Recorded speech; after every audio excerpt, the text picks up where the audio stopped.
জানিয়ে দিব এইমাত্র পাওয়া গুরুত্বপূর্ণ আপডেট আন্তর্জাতিক সংবাদ। টেকসই চুক্তি নিয়ে সন্দেহ, এবার যুদ্ধবিরতির আলোচনার জন্য কায়রোতে গেছে হামাসের প্রতিনিধি দল। এবার আসতে চলেছে ফিলিস্তিনের জন্য একটি পূর্ণ যুদ্ধবিরতির ঘোষণা। এদিকে ইসরায়েল বিরোধী বিক্ষোভ যুক্তরাষ্ট্র পেরিয়ে বিশ্বের কোথায় কোথায় ছড়িয়ে পড়ল, জানাবো বিস্তারিত প্রতিবেদন। এদিকে একজোট হয়েছে চীন, রাশিয়া, ইরান। ইরানকে কিভাবে পশ্চিমাদের নিষেধাজ্ঞা থেকে মোকাবেলা করছে চীন, এ নিয়েও থাকছে গুরুত্বপূর্ণ বিশ্লেষণ। আরও জানাবো চরম দুর্ভিক্ষ দেখা দিয়েছে সুদানে, ক্ষুধায় মারা যাচ্ছে বহু মানুষ, জাতিসংঘের গুরুত্বপূর্ণ রিপোর্ট। সর্বশেষ জানিয়ে দেব ইসরায়েলের সঙ্গে অবশেষে সম্পর্ক স্থাপনের জন্য কঠিন শর্ত দিল সৌদি আরব। দর্শক শুনছিলেন সংবাদ শিরোনাম, এবারে থাকছে বিস্তারিত। তার আগে আমাদের ভিডিওটিতে একটি লাইক দিন এবং সংবাদটি কোন জেলা থেকে শুনছেন এবং দেখছেন কমেন্ট বক্সে লিখে জানান। আমাদের চ্যানেলটি সাবস্ক্রাইব করুন এবং পরবর্তী আপডেট সবার আগে পেতে আমাদের সাথেই জুড়ে থাকুন।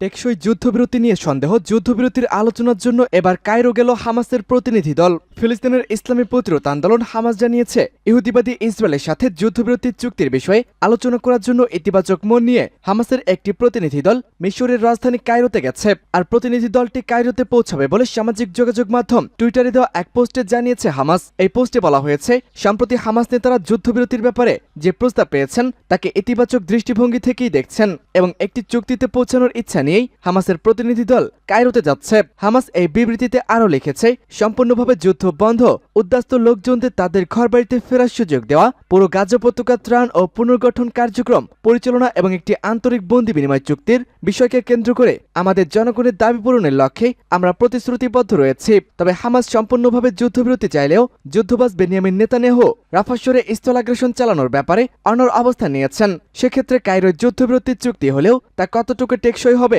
তা নিয়ে যথেষ্ট সন্দেহ রয়েছে। সূত্র পার্স টুডে। ইসরায়েল বিরোধী বিক্ষোভ যুক্তরাষ্ট্র পেরিয়ে বিশ্বের আর কোথায় কোথায় ছড়িয়ে পড়ল, জানাবো গুরুত্বপূর্ণ প্রতিবেদন। যুক্তরাষ্ট্রের বিভিন্ন বিশ্ববিদ্যালয় গাজায় ইসরায়েলের আগ্রাসন বিরোধী যে আন্দোলন চলছে তা ছড়িয়ে পড়েছে বিশ্বের বিভিন্ন দেশে।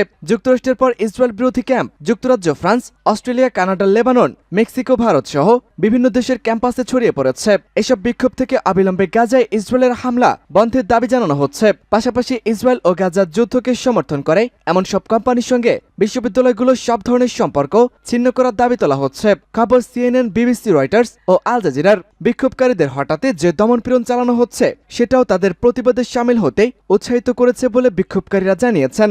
দেশে দেশে এমন বিক্ষোভকে খুবই তাৎপর্যপূর্ণ বলেও মনে করছেন সংশ্লিষ্ট ব্যক্তিরা। মার্কিন বার্তা সংস্থা অ্যাসোসিয়েটেড প্রেসের তথ্য মতে গত 18 এপ্রিলের পর থেকে গতকাল বৃহস্পতিবার পর্যন্ত যুক্তরাষ্ট্রের 50টি বিশ্ববিদ্যালয় বা কলেজে অন্তত অর্ধশত গ্রেপ্তার অভিযান চালানো হয়েছে। এসব অভিযানে গ্রেপ্তার হয়েছে প্রায় 2200 জনেরও বেশি বিক্ষোভকারী। গত 7 অক্টোবর থেকে ফিলিস্তিনের গাজা উপত্যকায় ইসরায়েলি বাহিনীর হামলায় প্রায় 34,500-এরও বেশি মানুষের প্রাণ হারিয়েছে। ইসরায়েলের এই হত্যাযজ্ঞের প্রতিবাদে গত 13 এপ্রিল বিক্ষোভ শুরু করেছেন নিউ ইয়র্কের কলম্বিয়া বিশ্ববিদ্যালয়ের শিক্ষার্থীরা। এরপর যুক্তরাষ্ট্রের অন্যান্য বিশ্ববিদ্যালয়ে বিক্ষোভ ছড়িয়ে পড়েছে।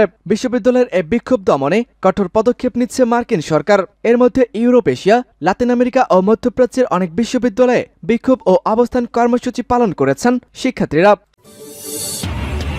একজোট হয়েছে ইরান, চীন, রাশিয়া। পশ্চিমাদের নিষেধাজ্ঞা মোকাবেলায় ইরানকে যেভাবে সাহায্য করছে চীন।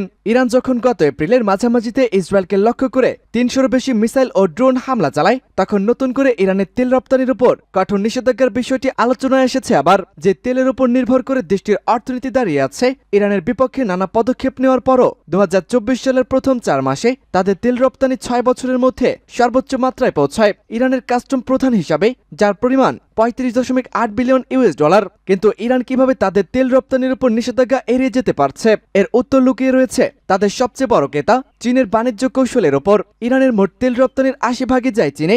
ইউএস হাউস ফাইন্যান্সিয়াল সার্ভিস কমিটির এক প্রতিবেদন অনুযায়ী প্রতিদিনই ইরান প্রায় 1.5 মিলিয়ন ব্যারেল তেল চীনে রপ্তানি করে থাকে। ইরানের সাথে বাণিজ্যের যথেষ্ট ঝুঁকি রয়েছে, বিশেষ করে যুক্তরাষ্ট্রের নানা বিধিনিষেধাজ্ঞা যেখানে, কিন্তু তারপরও বিশ্বের সবচেয়ে বড় ক্রেতা চীন কেন ইরানের থেকেই তেল কিনে কারণটা খুবই সহজ, ইরানের তেল মানে ভালো আর দামেও অনেক সস্তা।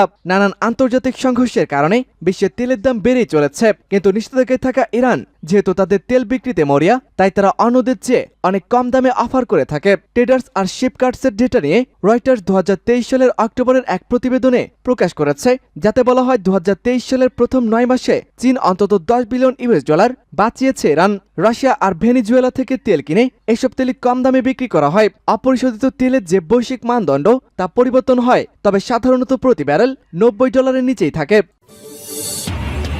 ইসরায়েলের সঙ্গে সম্পর্ক স্থাপনে এবার কঠিন শর্ত দিল সৌদি আরব। ইসরায়েলের সঙ্গে সৌদির সম্পর্ক স্থাপনে তোড়জোড় শুরু করেছে যুক্তরাষ্ট্র। দুই দেশের মধ্যে কূটনৈতিক সম্পর্ক স্থাপনে আলোচনা চলমান রয়েছে। মার্কিনীদের বিশ্বাস, সৌদির সঙ্গে ইসরায়েলের দ্বিপাক্ষিক সম্পর্ক হলে মধ্যপ্রাচ্যে স্থিতিশীলতা ফিরে আসবে। এমন পরিস্থিতিতে ইসরায়েলের সঙ্গে সম্পর্ক স্থাপনে কঠিন শর্ত আরোপ করেছে Saudi Arab. Times of Israel এক প্রতিবেদনে এমনই তথ্য জানিয়েছে। প্রতিবেদনে বলা হয়, নিউ ইয়র্ক টাইমসে একটি নিবন্ধে প্রকাশিত হয়েছে।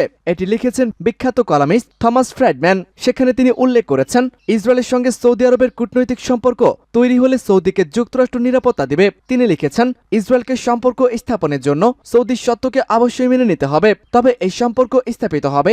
এই শর্তগুলো হলো গাজা থেকে সরে যাওয়া, বসতি স্থাপন বন্ধ করা এবং 3 থেকে 5 বছরের মধ্যে স্বাধীন ফিলিস্তিন রাষ্ট্র গঠন করা। থমাস ফ্রাইডম্যান আরও লিখেছেন, ইসরায়েলের বর্তমান প্রধানমন্ত্রী বেনিয়ামিন নেতানিয়াহুর অধীনে এই চুক্তি বাস্তবায়নের সম্ভাবনা খুবই কম রয়েছে। তবে সৌদির শর্ত মেনে নেওয়ার মতো ইসরায়েলে কোনো সরকার আসলে তখন এই চুক্তিটি বাস্তবায়িত হতে পারে।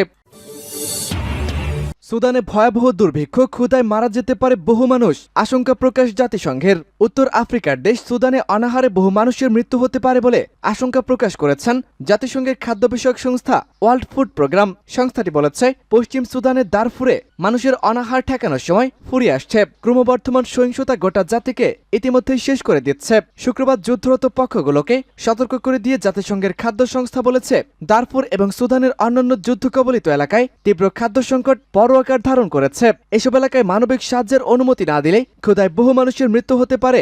গত বছরের এপ্রিলের মাঝামাঝি সময়ে সুদানের সেনাবাহিনী এবং আধা সামরিক বাহিনী র্যাপিড সাপোর্ট ফোর্সের মধ্যে সংঘাত শুরু হয়ে যায়। পরবর্তীতে ওই সংঘাত দেশটিতে গৃহযুদ্ধের রূপ নেয়। প্রাণ বাঁচাতে বাড়িঘর ছেড়ে পালিয়েছে অনেক মানুষ। যুদ্ধের কারণে দেশটির কৃষি উৎপাদন কমপক্ষে 78% কমে গেছে। ডব্লিউএফপির পূর্ব আফ্রিকার পরিচালক মাইকেল ডারফোর্ড শুক্রবার বলেছেন, খাদ্যাভাবে মানুষ বাদামের খোসা খেতে বাধ্য হচ্ছে। শীঘ্রই তাদের কাছে সহায়তা না পৌঁছালে দারফুর এবং সংঘাত বিধ্বস্ত সুদানের অন্যান্য এলাকায় ব্যাপক অনাহার ও মৃত্যু ঝুঁকি দেখা দিতে পারে।